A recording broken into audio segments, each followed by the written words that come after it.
Para mim, é tão bom quanto o pai.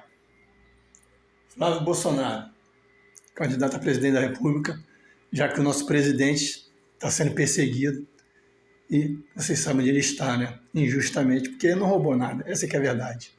Mas aí o que me deixa puto, desculpa o palavrão, senhoras e senhores, mas o que me deixa puto é ver uma porra dessa aqui, olha só. Mesmo com Flávio na disputa, Zene Caiado não recua e mantém pré-candidatura. Você acha que essa direita de merda está preocupada em mudar o Brasil? Esses caras, eles querem o poder, filho.